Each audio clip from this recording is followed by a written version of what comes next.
शहर से दूर एक छोटे से गांव में सहर नाम की एक लड़की अपनी बूढ़ी मां के साथ रहती।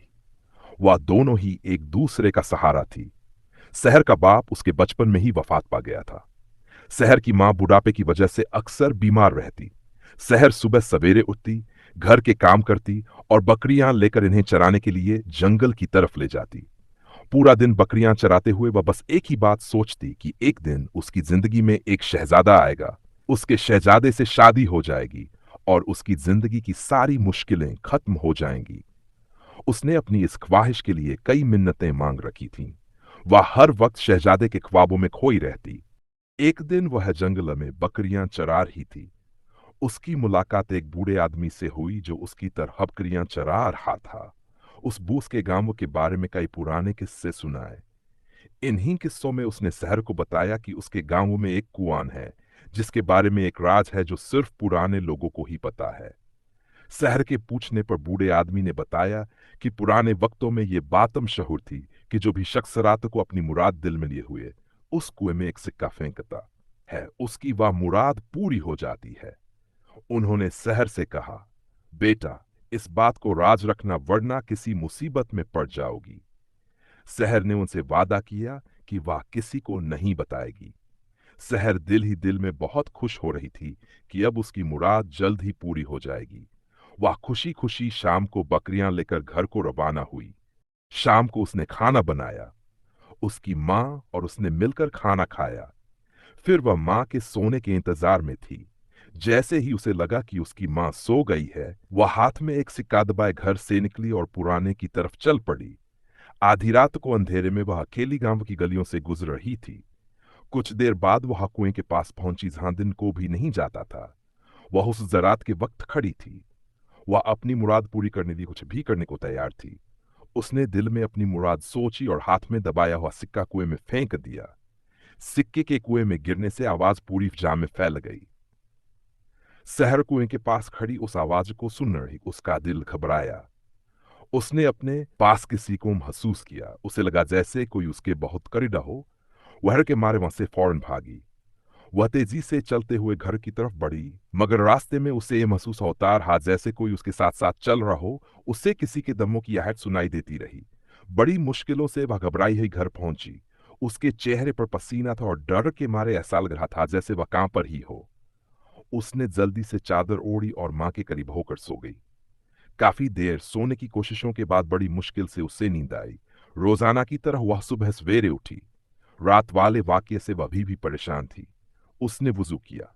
वह शीशे के सामने खड़े अपना दुपट्टा ठीक कर रही थी। अचानक उसने शीशे में देखा कि उसके पीछे कोई नौजवान खड़ा है। उसने घबराकर जैसे ही पीछे देखा, वहां कोई नहीं था। उसने नमाज अदा की, मगर उसे यही लगता रहा कि कोई उसके आसपास मौजूद है। सुबह होते ही उसने घर के काम काज किए। वह बकरियां लेकर घर से निकली। पूरा दिन वह बकरियां चराती रही, लेकिन उसे कोई डर नहीं लगा। वह पूरा दिन सुकून में रही। शाम को घर के लिए रवाना हुई। गांव पहुंचने में उसे काफी देर लग गई थी, जिसकी वजह से काफी अंधेरा छा गया। अंधेरा होते ही उसे फिर से अपने आसपास किसी चीज का एहसास होने लगा। शहर ने तेज कदम उठाए और घर की तरफ चल पड़ी। अचानक उसे पीछे से एक आवाज सुनाई दी, सारी बकरियां इकट्ठी घर लेकर जाओ वरना गुम जाएंगी। उसने पीछे मुड़कर भी न देखा और दौड़ती हुई घर पहुंच गई। उसकी मां उसे हांफता हुआ देखकर परेशान हो गई। उसने शहर से वजह पूछी तो उसने बताया कि उसने जंगली जानवर देखा तो घबरा गई। इतने में बकरियां भी घर पहुंच गई। शहर अब अपनी मुराद और अपने किए पर पछता रही थी। रात को जब उसने तहज्जुद पढ़ी तो लगातार उसे किसी ताकत का एहसास हुआ। वह छत से बोल उठी, कौन हो तुम? उसी वक्त एक खूबसूरत नौजवान उसके सामने जाहिर हुआ, जिसे देखकर उसकी सांस गले में अटक गई। नौजवान बोला, मेरा नाम सानिज है। तुमने खुद ही तो मुझे आजाद किया। डरो मत, मैं तुम्हें कुछ नहीं कहूंगा। मैं तो तुम्हारा एहसानमंद हूं। शहर ने उस जिन से पूछा, क्या तुम जीनी जिन हो? मतलब कि चिराग वाले जिन। वह हल्का सा मुस्कुराया। उसने अपनी कहानी सुनाई। उसने बताया कि वह उस गांव के पास मौजूद रियासत का शहजादा था। उसे एक महक नाम की आम सी लड़की जो उसी गांव में रहती थी, उससे प्यार हो गया था। हमने घर वालों से इस बारे में बात की, लेकिन हमारी शादी कराने पर राजी न हुए। खास तौर पर मेरा बाप जो रियासत का बादशाह था। हमने छुप के शादी कर ली। फिर वह ये कहते हुए वहां से गायब हो गया। शाम को मिलेंगे, अभी मैं और नहीं रुक सकता। सूरज सर पर आ चुका था। शहर ने भागते भागते घर के काम किए और बकरियां लेकर निकल गई। पूरा दिन वह कुछ सवाल अपने दिल में लिए हुए बकरियां चराती रही। वह शाम होने का बेसब्री से इंतजार करती रही। वह शाम को जल्द ही घर वापस आई। उसने जल्दी में घर के काम खत्म किए और इशा के वक्त जाए नमाज पर बैठ गई। नमाज मुकम्मल करने के बाद उसने सलाम फेरा तो उसने अपने बाएं तरफ सानस जिन को बैठे देखा। उसे अचानक वहां देखकर पहले तो सह डर सी गई, लेकिन फिर बोली, फिर क्या हुआ तुम्हारे साथ? कहानी के बारे में और बताओ। उसने फिर से कहानी सुनानी शुरू की। हाँ, तो फिर हम दोनों ने छुप कर शादी कर ली। कुछ दिनों बाद यह खबर धीरे धीरे फैलने लगी। महक के घर वालों ने बदनामी की वजह से उसे जहर देकर बेदर्दी से मार दिया था। मुझे जब इस बात का पता चला, मैं दौड़ता हुआ महक को देखने उनके घर गया। रात के वक्त गांव में बिल्कुल सन्नाटा था। मैं जैसे ही उनके घर में दाखिल हुआ, किसी ने पीछे से मेरे सर पर वार किया। उसके बाद उन्होंने मेरे हाथ पांव बांधकर कुएं में फेंक दिया। वह लोग मेरे मरने के इंतजार में वहीं खड़े रहे। महक के बाप ने मुझे बद्दुआ दी थी कि तुम मरने के बाद भी उस कुएं में कैद रहोगे जब तक दो वक्त इकट्ठे ना आ जाएं। और कभी भी दो वक्त इकट्ठे नहीं आते। लेकिन उस रात जब तुमने उस कुएं में सिक्का फेंका, दो वक्त इकट्ठे हो गए थे। तुम सहर और मैं सानज, यानी कि सुबह और शाम एक ही वक्त पर, एक ही जगह पर। तुमने मुझे आजाद कराया। सहर ने मासूमियत से कहा, मतलब तुम अब बदला लेने आए हो? और मेरे शहजादे का क्या? वह कब आएगा? सानद जिन ने जवाब दिया, अरे नहीं, इन सबको तो मेरे बाप ने मेरे मरने के फौरन बाद मार डाला था।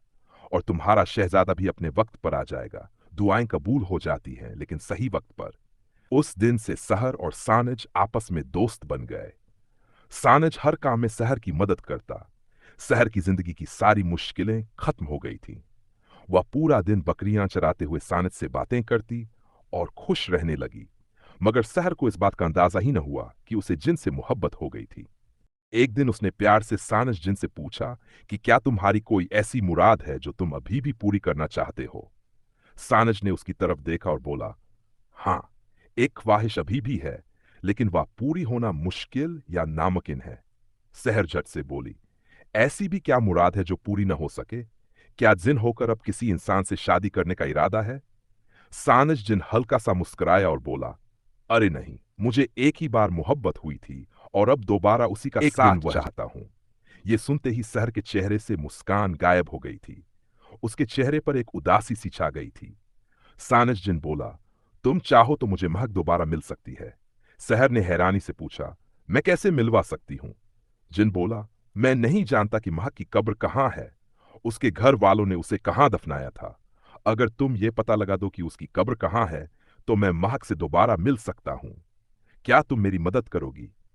सहर ने दिल पर पत्थर रखकर कहा, हां, मैं पूरी कोशिश करूंगी। वह अगले दिन फिर बकरियां लेकर जंगल गई। उसने उस बूढ़े आदमी को ढूंढा और बातों ही बातों में बूढ़े आदमी से कहा कि उसकी मां ने उसे महक और सांझ के बारे में बताया। बूढ़े आदमी को कहानियां सुनाने का वैसे ही बहुत शौक था। उसने सहर को पूरी कहानी, सहर को कहानी से पता चला कि महक की कब्र घर के पीछे ही बनाई गई थी। वहीं बाद में उसके घर वालों की कब्रें बना दी गई थी।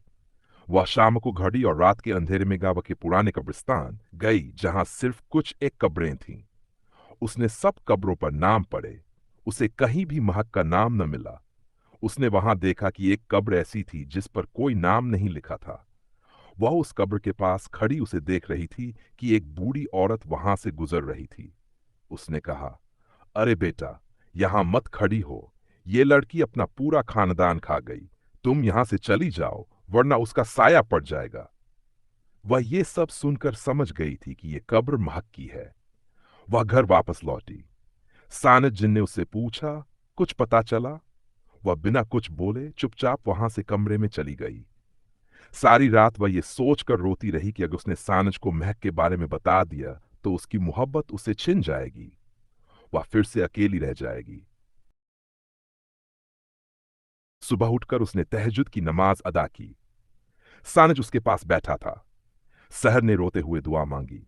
उसके बाद उसने सानज जिन को बताया, महक की कब्र उसके घर के पीछे मौजूद कब्रिस्तान में है और उसकी कब्र पर उसका नाम नहीं लिखा हुआ। ये सुनकर सानज जिन ने उसका शुक्रिया अदा किया और ये कहते हुए वह हमेशा के लिए गायब हो गया। सहर अगर अपनी किस्मत के सानज का इंतजार करे तो वह जरूर आएगा। सानज जिन अब जा चुका था। सहर वहीं बैठकर काफी देर रोती रही। फिर उसने अपने आंसू साफ किए और रोजाना की तरह घर के कामकाज में लग गई। अब वह कोई नाजुक लड़की नहीं, एक बाहिम्मत लड़की बन चुकी थी। दिन गुजरते गए, उसकी बकरियों की तादाद में इजाफा हुआ। अब उसकी अपनी एक दुकान थी जहां वह दूध और दही वगैरह बेचती। एक दिन वह दुकान से फारिग होकर घर पहुंची तो कुछ लोग उसके घर पर मौजूद थे। वह सीधा कमरे में चली गई। उसकी मां कमरे में आई और बोली, पास वाली रियासत से एक शहजादे ने तुम्हारे लिए रिश्ता भेजा है। नाम उसका सानज है। ये सुनकर उसे सानज जिन की बात याद आ गई और वह बहुत दिनों बाद आज मुस्कुराई थी। कुछ दिनों बाद उसकी शादी शहजादे से हो गई। सहर और उसकी मां आराम से जिंदगी बसर करते रहे।